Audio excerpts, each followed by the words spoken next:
guys welcome हो गया ਤੁਹਾਡਾ बैग तो है भाईजान देख लो GGL कंपनी है भाईजान इत्थे इटली दी रूमां दे विच इन्हां दा दफ्तर है ते भाईजान जेह्ड़े इटालिया च बंदे कम्म करदे ने ते तकरीबन 3 महीने उन्हें कम्म कीता बाद च उन्होंने कम्म छुट जाता है तो वह भाईजान नासपी अप्लाई कर सकते हैं इत्थे उन्होंने नासपी आंदे ने साडी मीटिंग सी इत्थे अज मैं इत्थे आया हाँ तो भाईजान फिर उन्होंने जिन्नी तनख्वाह होंदी समझ लो 1500 वे या 1800 वे 800 900 तनख्वाह का अद्धा पैसा भाईजान उन्होंने इत्थे मिलता वे तो यह हूँ साडी मैडम भड़ा खलोती है तो सामने वेखो तुसीं इन्होंने मीटिंग शीटिंग दसी है तो बस साद भाई हुण की कुछ क्या कोई समझ लगी है कुछ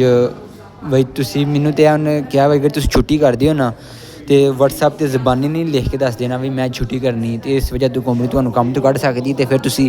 नासपी नहीं अप्लाई कर सकते तो तुसीं पहलां डॉक्टर कोल भाईजान कोई लैटर कोई चीज़ लिखानी है तो फिर तुसीं छुट्टी करनी है तो होर दूसरा नंबर तो उन्हें कहा जी तुसीं कंस्ट्रक्शन साइड ते जांदे हो कम्म करदे हो तो उत्थे तुहानूं आंदे तुहाडा प्रूफ आवे तुहाडा टेस्ट लिया जाएगा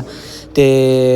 ਤੁਹਾਨੂੰ ਕੰਪਨੀ ਕੋਲ ਲੈਟਰ ਲੈ ਕੇ ਫਿਰ ਤੁਸੀਂ ਪ੍ਰੂਫ ਜਾਣਾ ਉਦਾਹਰਨ ਹਾਸਾ ਤੁਹਾਨੂੰ ਕੋਈ ਚੋਟ ਵਗੈਰਾ ਲੱਗ ਜਾਂਦੀ ਕੰਪਨੀ ਜ਼ਿੰਮੇਦਾਰ ਨਹੀਂ ਹੋਈ ਤੁਸੀਂ ਖੁਦ ਜ਼ਿੰਮੇਦਾਰ ਹੋਵੋਗੇ ਤੇ ਇਸ ਦਫਾ ਕੰਪਨੀ ਨਾਲ ਕੰਟਰੈਕਟ ਕਰਕੇ ਛੋਟਾ ਮੋਟਾ ਪ੍ਰੂਫ ਦਾ ਤੇ ਫਿਰ ਜਾਇਵਾ ਕਰੋ ਤੇ ਬਹੁਤ ਹੀ ਅੱਛੇ ਨੇ ਕਹਿੰਦੇ ਤੁਹਾਨੂੰ ਕਿਸੇ ਕਿਸਮ ਦੀ ਕੋਈ ਵੀ ਪ੍ਰੋਬਲਮ ਹੋਵੇ ਤੁਸੀਂ ਇੱਥੇ ਆਓ ਸਾਡੇ ਨਾਲ ਰਾਬਤਾ ਕਰੋ ਤੁਸੀਂ ਇੱਥੇ ਇਕੱਲੇ ਨਹੀਂ ਅਸੀਂ ਤੁਹਾਡੀ ਫੈਮਿਲੀ ਆ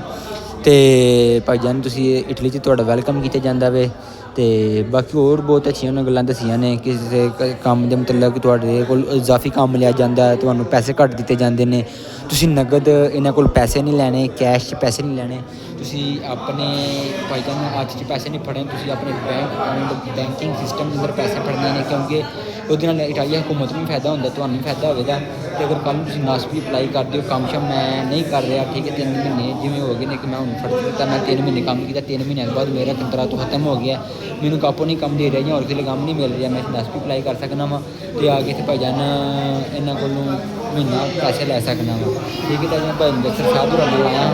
ਅਤੇ ਕਾਫੀ ਅੱਛੀ ਮੀਟਿੰਗ ਹੋਈ ਹੈ ਅਤੇ ਇਹ ਹੀ ਚੀਜ਼ਾਂ ਮੈਂ ਦਸੀਆਂ ਨੇ ਜਿੱਥੇ ਵੀ ਕੰਮ ਕਰਨ ਜਾਣਾ ਮੈਂ ਭਾਈਜਾਨ ਕੰਮ ਕਰਨਾ ਨੇ ਅਤੇ ਉਹ ਤੁਸੀਂ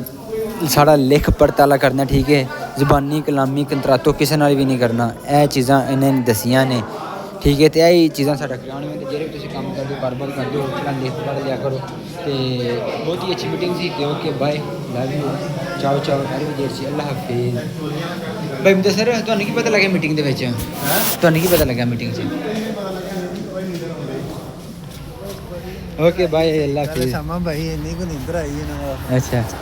ओके अल्लाह हाफिज़ जी नींदर आ गई भाई साहब नींदर आ गई है तो ओके अल्लाह हाफिज़ चाव चाव भी दर्शी